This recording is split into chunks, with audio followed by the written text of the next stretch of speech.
On today's episode, we talk frogs. It's summer, it's frog time, and we've got a list of do's and don'ts for frog fishing. We also talk about a new chatterbait from Zman. The Bassmaster Elite Series finishes a Tenkiller event with a razor-thin margin of victory, and we tackle your questions about flipping jigs, does loud music hurt your fishing results, and some future guest suggestions. All that and more on this episode of Tackle Talk. Hello, everybody. I'm Bill Dance, and you're listening to Tackle Talk. This is the Tackle Talk Podcast, brought to you by American Legacy Fishing and Outdoors. World-class fishing gear, unmatched personal service. Now, here's your host, Andrew Hayes. Hey everybody, welcome back to another episode of the Tackle Talk Podcast. As always, this whole show is not possible without the great folks over at American Legacy Fishing and Outdoors. And if you're looking for brand new rods, brand new reels, line, baits, apparel, whatever you need, American Legacy Fishing has you covered. They're the first place that I check for my fishing gear because they have a great selection, they have great shipping, they have great customer service, they have a price match guarantee, they've got probably one of the best loyalty programs out there with the American Legacy Elite program, all from a great Midwestern tackle shop right there in Southern Indiana that is ready to take care of you. Brian, Adam, everybody over at American Legacy Fishing wants to make sure you have a great experience. You can call them, you can email them, and I have seen them bend over backwards to try and make sure that they make things right for their customers. That's why I love ALF. That's why so many of you that listen to this show now shop at ALF. They're great folks. You feel really good buying your gear from a mom and pop, family-owned tackle shop that actually cares and your purchase makes a difference to them versus some big box store on the West Coast somewhere that doesn't know you from Adam. So go check them out over at www.americanlegacyfishing.com. They run great sales. Like right now, all St. Croix Legend Tournament musky rods, the discontinued models, are now 50% off over at the American Legacy website. That and a ton more are waiting for you at americanlegacyfishing.com. And as always, you can use code TACKLETALK5 for an extra 5% off both regularly priced and sale items. Again, that is code TACKLETALK5 over at www.americanlegacyfishing.com. Okay, folks, first up really quickly here, again, because we had a guest episode last week with Shan, we are behind on one of the Bassmaster Elite Series tournament results that we had. So we owe you a quick recap here from the Elite Series stop at Lake Tenkiller in Cookson, Alabama, June 12th through 15th. A really fun event, a razor-tight finish. Let's hit it here. Your top 10 were 10th place, Jordan Lee. 9th place, Logan Latuso. 8th went to KJ Queen. 7th, Keith Combs. 6th place went to Trey McKinney. 5th place, Bob Downey. 4th, Brandon Card. 3rd place went to Kyle Welcher. 2nd, Andrew Loberg. And 1st place, with a margin of victory of 1 ounce, as small as it gets, your champion at Lake Tenkiller is Wes Logan. 11 pounds, 9 ounces! 11 pounds, 9 ounces! Triumph on Tenkiller for Wes Logan! Wes Logan, triumph on Tenkiller. He is a two-time Bassmaster Elite Series champion. He won his first Elite Series event on Mother's Day, and now he seals the deal here on Father's Day, becoming a two-time Elite Series champion. Today, the little ball of hate is officially the little ball of great, and you're a two-time Elite Series champion. Talk to me. Dude, I don't deserve this. I don't know. I don't deserve this. I don't. Man, I caught one right before I had to leave. I pitched over there by a tree, and I was reeling my jig out, and it come out there and boiled on it and missed it, and I spun around and put my raptors down, and I pitched like 20 times like I know that bass is there, and I caught it, and I swear to you, I had a 211, and it weighed 213. So, like, it's just, like, when it's meant to be, it's meant to be, and you can't make it happen, and you can't keep it from happening. I mean, the good Lord said, Wes, you need to win today. My hat's off to Andrew. Like I said, he's a heck of a fisherman. He's going to win plenty, dude. He's been around. He catches them. He's a rookie here, but he catches them everywhere he goes. So my hat's off to him and all the guys that caught him this week. I just don't deserve this. I got to fish how I wanted to. I got to pitch a jig around how I grew up fishing with my dad. With it being Father's Day, dude, that's just, like, you can't make it up.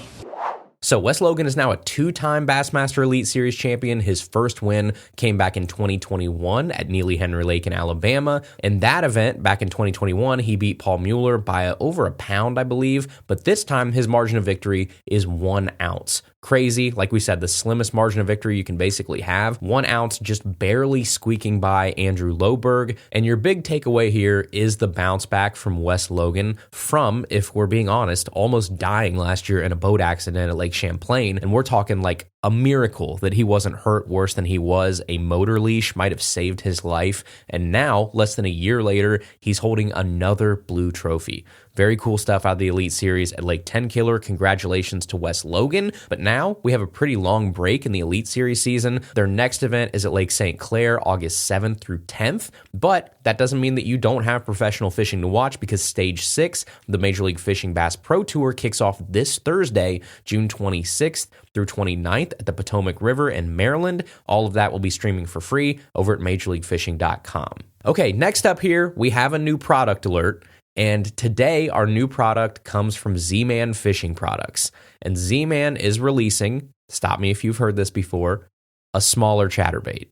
But this one is going to be called the Micro Max. Now, because you're a savvy angler and a tackle aficionado that listens to Tackle Talk and consumes a lot of fishing media, you're probably saying to yourself, but wait, haven't we already done this before? Yes, we have. They have done it like 5 times now in the past few years. But this time, it's totally different, right? Kind of, sort of, not really at all. It's a downsized chatterbait. But this one is being marketed to the BFS community. So let's hear the marketing speech here from Zman. Zman says, this Micromax is turbo boosted by a thumbnail-sized chatterblade, 1 click smaller than the Chatterbait Minimax. The new Micromax is balanced out with a custom needle-sharp number 1 black nickel hook. To subdue bigger bass and other predators, the optimized hook employs heavier gauge wire, which penetrates with ease and rips through weeds and cover without losing its edge.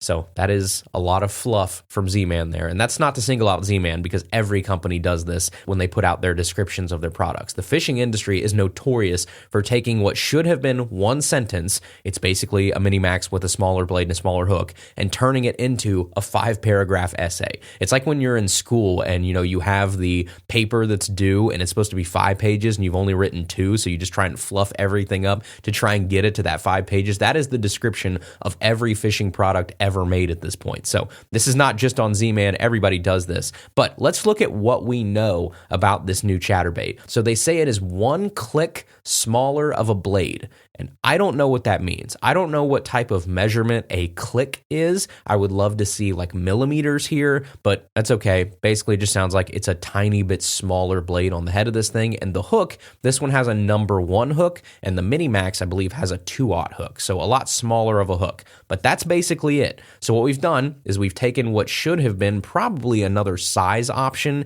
in the Minimax lineup, and instead we've rebranded it and called it something completely different. I'm not sure if the difference in this Micromax is enough to constitute a whole new product line and name and marketing and everything. It seems to be more just a size variation, because the only 2 differences I can see are a slightly smaller blade and a smaller hook, but it's the exact same shape, same connection. It even comes in, I think, 2 sizes is what I saw, a 3/16 and a 1/4 ounce. The Minimax already comes in a 1/4 ounce, so 3/16 is the only new size, I guess, quote unquote, that we're getting here. I don't know. Maybe I just have scar tissue from not liking the $16 baby jack that I bought, but I don't know if anyone out there was really begging for another downsized chatterbait. But we now have, if you're keeping count in the chatterbait universe, off the top of my head, we have the original chatterbait, we have the chatterbait Evo, we have the chatterbait Custom, we have the cross-eyes chatterbait, we have the Project Z chatterbait, we have the jackhammer. All of those are just different variations of a regular size chatterbait. And then on the downsize side of things, we have the Minimax, we have the Minimax Evo, we have the Baby Jack that was released this year, we have the Chatterbait Flashback Mini, and now we have the Micromax. So that's, 11 different rebrands or variations of the chatterbait? Like, at what point is it too much? I suppose that's a personal question, I guess, to most people, and every angler is different, but I just feel like I've hit the wall with chatterbaits. I would love to see something cool and new out of Zman and not the itty bitty, teeny weeny dwarf max that will probably come out at ICAST 2026. I think it's safe to say we have enough small chatterbaits. Okay, rant over about the new chatterbait. Now let's move on to the main portion of the show today, and it's going to be about frogs because it's late June, it's full summertime outside, it is hot as can be out here in Ohio this week. The weeds are coming up, the ponds and the lakes are getting choked up, and it is time to throw frogs. Now, I don't know why. I know a lot of people really love to throw frogs in like the spring and the fall. I'm a summertime frog guy through and through. I'm talking scorching heat, bluebird skies, doesn't matter. Those fish are tucked up under that vegetation in the shade, and a frog can get there. So I figured today we would talk about some do's and don'ts of frog fishing. And some of you might agree with these, some of you might disagree with these. That's okay, but these are true for me, and hopefully some of these help you guys out too. And I'm going to try and make at least part of this, somewhat introductory too, because I know there's a lot of people that listen to Tackle Talk. I get messages all the time that aren't quite as confident with a lot of these techniques as we might think that everybody is. So we're going to hit some really basic stuff here with frogs too. And then there are a couple little hidden gems in here in terms of some tips that I think might help you out. So our first do here is pretty simple. It's something you should do, and it's trim your legs. And seriously, almost every frog out there, I think, comes with entirely too much skirt material on the legs, which is good. I'm not complaining about that. I would much rather have too much back there than too little because you can always trim them. It's way easier to do that than to try to add material back. So it's a good thing they come with too much on them, but that just means the very first thing that I'm going to do with a new frog right out of the box, I'm going to break out my scissors and I'm going to get to cutting. And I would say on average, now I haven't measured this, but I'm just going to guess, I don't know, I probably leave 2 to 2.5 inches on the legs. That's probably pretty close if I measured most of my frogs. And I almost always stagger the legs so that one leg is just a little bit longer than the others. We've talked about that before. Those legs with different lengths really help that frog walk back and forth. If you're into that sort of thing and you want to make sure that frog is pivoting really well, that seems to help me a little bit. That's a tip from a long, long time ago. That is not something original to Tackle Talk at all. People have been doing that for years and years and years, and I think there's a lot of merit to it. I don't think I own a frog now that has the legs trimmed exactly the same length. I probably leave about 1/4 inch, maybe even 1/2 inch of a little bit on one side of the frog than the other, and it doesn't matter if it's right or left. That doesn't make a difference to me. I just want to make sure they're staggered a little bit. But when you're trimming the legs in general, I like to do that because when you trim those legs, that gives you less likely of a chance of getting a short strike. It makes that frog from head to tip of the legs smaller and more condensed, so it's an easier target for that fish to get the whole thing in its mouth. It's less likely you're just going to get short struck and you're going to get the legs in that fish's mouth and not the whole frog, and then you accidentally set the hook and the hooks weren't in the mouth at all. So I like a smaller, compact profile for my whole frog. That doesn't mean that your frog has to be tiny. That just means I don't want an abnormally large leg portion of this frog that a fish can kind of grab and pull under the water and not get hooked. Now, here's a sneaky tip that I saw a few weeks ago from somebody. I wish I could remember who I saw it from. I should have wrote it down. I wish I could give this person credit. This is not my idea, but I saw a picture that someone doesn't just cut their legs, but instead they tie an overhand knot about halfway up that leg on each of those legs of the frog with the silicone, and it almost makes like a knee in the silicone leg. So about halfway up, you now have this knot, and it makes this almost like natural joint in the legs. It was a really cool thing. I'd never seen it before. I've never done that before, but you can darn bet that as soon as I saw that video and I saw that tip, I went down to my garage. I immediately grabbed like 3 frogs and I started tying knots in like 3 or 4 of the legs so that I could try that out. So a cool little frog mod there. You don't always just have to trim. You can do some cool stuff to the legs too. You can tie a knot. Famously last year, we saw Jordan Lee win heavy hitters with a frog where he ripped the legs out completely and instead put jig collars where the legs used to be. So that adds some rattle there. And it's not necessarily just a bunch of silicone hanging off the back. You're getting sound and you're still getting that little leg profile on the back of it too. But there's a lot of things you can do to customize that frog from the leg portion. But if you do nothing else, I would say you at least need to trim those legs. Okay, the next thing here we have is a don't this time, and it's going to be that you don't limit yourself to just one type of frog.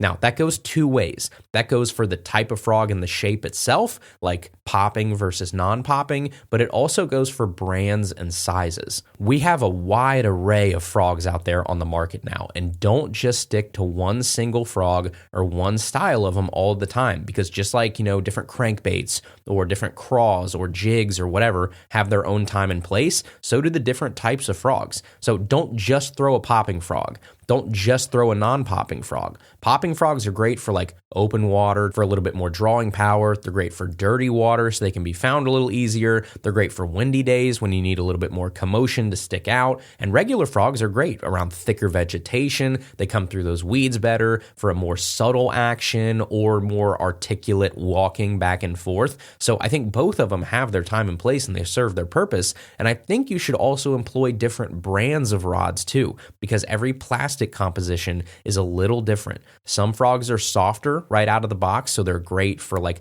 more sparse vegetation or if you're having trouble with hookup rates. And then some brands are thicker and they're tougher plastic, which is great when you're in super thick weeds or you need to make sure that those hooks only expose when you want them to and not in weeds so you don't get hung up. So don't just limit yourself to one type of frog. That is our next tip here. Okay, moving down the list here, we have another do, and that is that you should get a dedicated frog rod. Of all the specialty rods out there, the frog rod is the one that deserves its own dedicated setup the most, because you need all of your components basically to be at the extreme.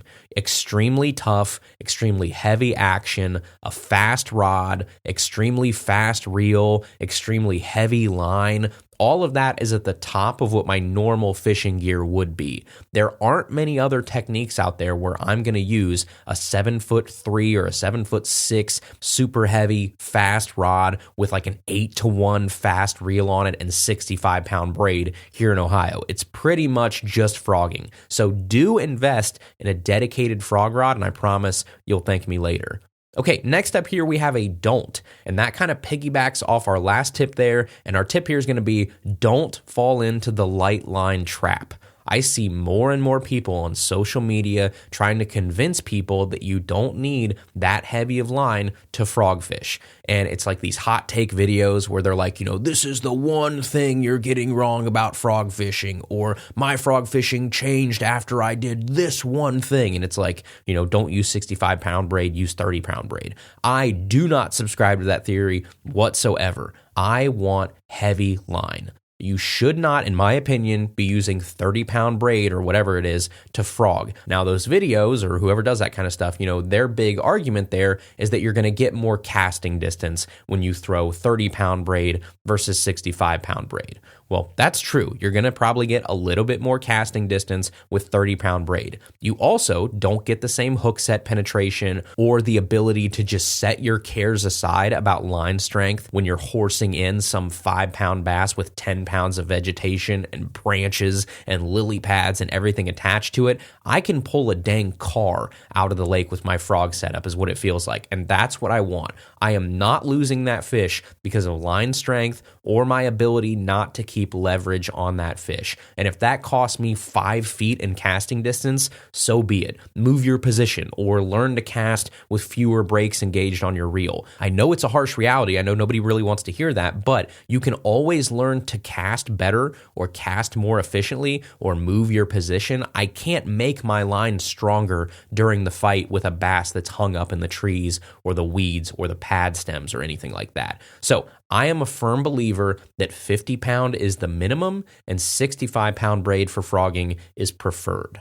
Okay, our next tip here is going to be another don't, and we're controversial here again, I know, but don't boil your frogs. And it's not because it doesn't work, because it can soften your frogs up. That's what a lot of people will do. If they get a frog out of the box and it's too stiff and they want it to collapse a little easier, they will boil them on the stovetop. You can definitely do that, and you can take a pretty tough, hard plastic frog, one that doesn't collapse very easily, and you can get it to soften up a little bit if you do the whole boil method. That's obviously true. But my big argument here is going to be that it's not necessary anymore. 20 or 30 years ago, yeah, sure, when there were only a handful of good hollow body frogs on the market and you were also limited to what you could buy locally or where you could buy it, right? It was basically whatever was at your local tackle shop. There was no American Legacy Fishing. There was no Tackle Warehouse. There was no Amazon. You had to throw what your local folks basically carried. So yeah, if all they had was a frog that was a little too tough for your liking, boil it, soften it up,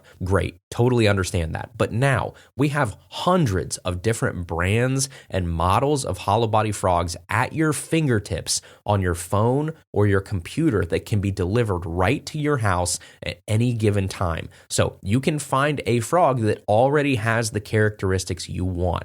You don't have to rely on a DIY modification to the plastic anymore because the frog isn't, the stiffness or the softness that you want. The boil method just isn't really needed much anymore, in my opinion, because you can just shop for the frog that does have the characteristics you want. If you want a softer frog, there are plenty of frogs out there that are soft. You can go like, the Berkeley Swamp Lord. You can go a Booyah Pad Crasher. If you want a thicker, harder frog, there's tons of options out there for that too. So again, it's not that it doesn't work. It's just that I don't think it's necessary anymore. Go out, buy the frog that you want, and go fish it. That's really all you need to do.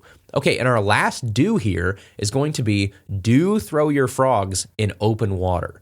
A frog, I think, sometimes gets pigeonholed as a heavy cover, weedy, sloppy situation bait. And it's true that it thrives there. That's definitely a fact. I'm not going to argue that. But way too few people throw them in completely open water. And last week, you just heard Shannon Gorman talk about how the frog is almost like a bass cheat code in pond settings sometimes. They just can't resist frogs, like actual natural bullfrogs or frogs that are swimming around the pond. He's not even talking about lures. He's talking about real frogs. So mimicking those frogs is probably a good choice no matter what the cover situation is like. And a frog farther away from that cover or farther away from the weeds is even more vulnerable to a bass. So I would assume that's an easier meal and probably fairly appealing to a hungry bass. So I think we tend sometimes to really rely too much in open water on poppers and spooks and buzz baits and prop baits, and we neglect the frog sometimes. So throw the frog in open water away from the weeds too. Don't just throw it in the slop.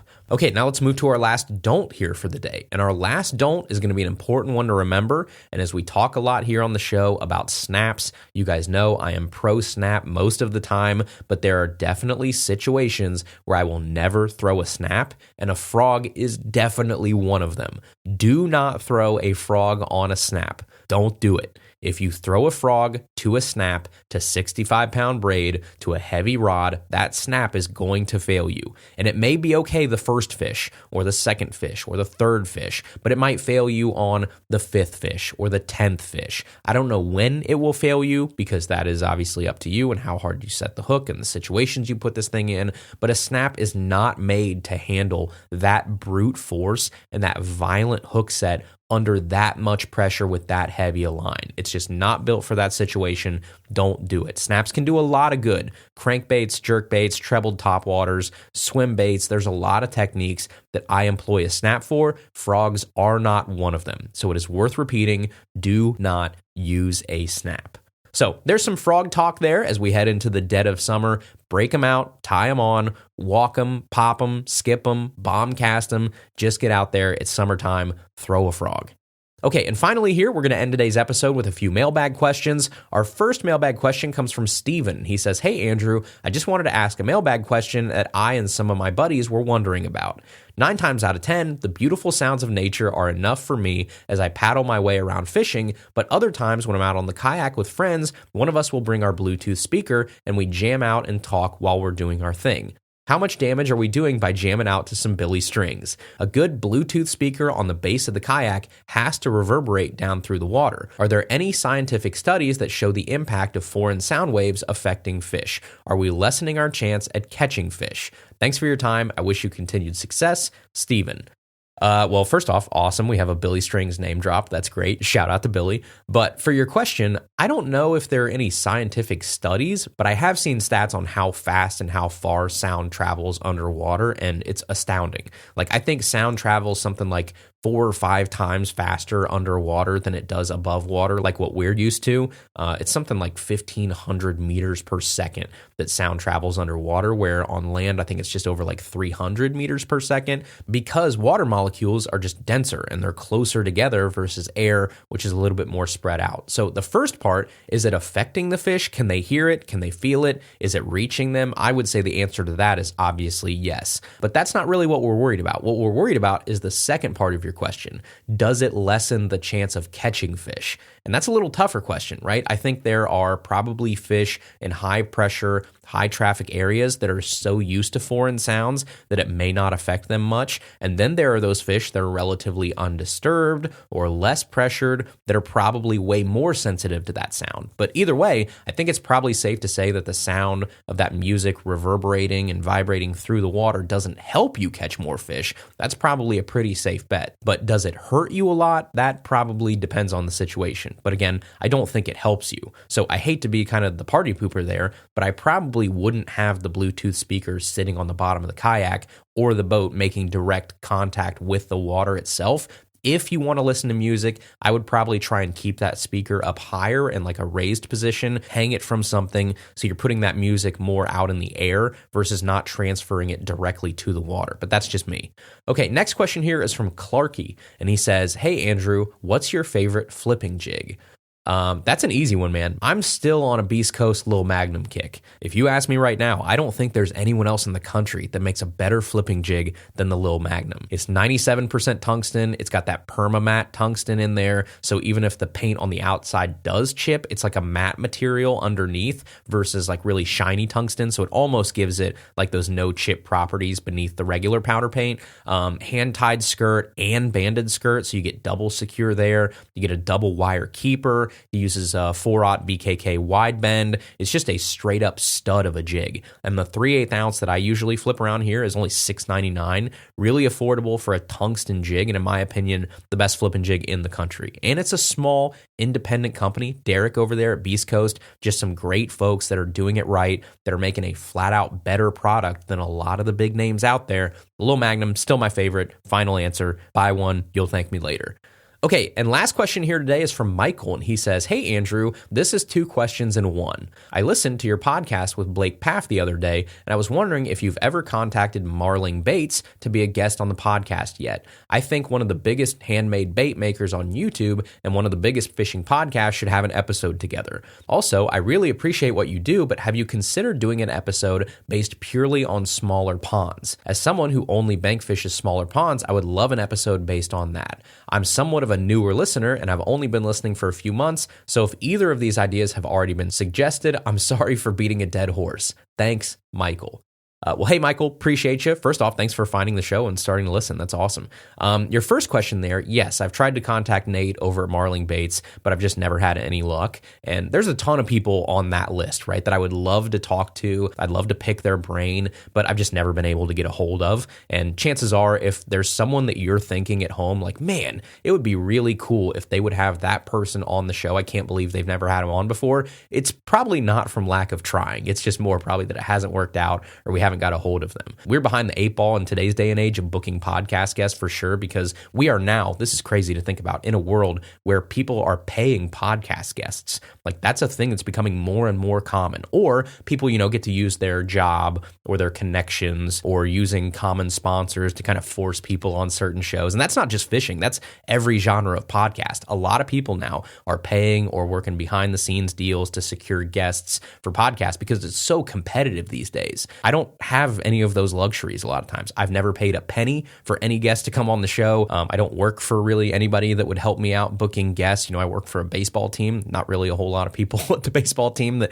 can help me book fishing guests. So no, we don't really do any of that. I basically just try and get a hold of them in whatever kind of, genuine, natural way I can, whether that's email, trying to find a number to call, DMing them, whatever I can. And I'm not really a big fan of trying to like strong arm people into coming on the show. I would rather just say, hey, I've identified this person I think would be a really fun conversation. I will ask any way that I can find a way to ask. And if they get back to us, great. If they don't, well, then we just kind of move on, right? We don't really dwell on it or something. If they want to come on, they have an open invitation, but sometimes it's a lot harder to get a hold of these people than you think. And I understand, like someone like Nate probably gets, I don't know, I'm assuming hundreds of DMs a day or comments or whatever, right? So I don't blame anybody for not getting back to us. I know how busy people can be. I know how tough that is sometimes. But yeah, we've definitely reached out out to Nate. I will say this about Nate Marling while we've got him in the conversation here. It would be an incredibly cool episode because I think Nate is just in a lane all his own, and I think bold claim incoming here, I guess, but he might have the coolest fishing-related YouTube channel out there, period. What he does is so incredibly cool. It takes so much skill, all these wild, kooky ideas for handmade baits and designs, and he brings them to life and then goes and fishes them sometimes. No one is doing what Marling Baits is doing. There are plenty of people that are great bait makers and great artists, but Nate is just in a league all his own in my eyes. I would love to chat with Nate at some point. We've tried, just no luck, obviously. And to your second question here about ponds, if you haven't already, go back and listen to last week's episode, obviously, with Shan, and any of the episodes we've done before with Shan. There's some great tips in there about pond fishing. That's kind of his background and what he did for a living for a long time and still does. And we also did an episode back in August of 2023 called 5 Tips for Fishing Pressured Ponds. That's a good one. We've done a few more over the years if you go back and look. But also, I should probably say in the future, I'm trying to make sure that we work in more content about ponds and lakes and a little less on rivers to try and balance things out.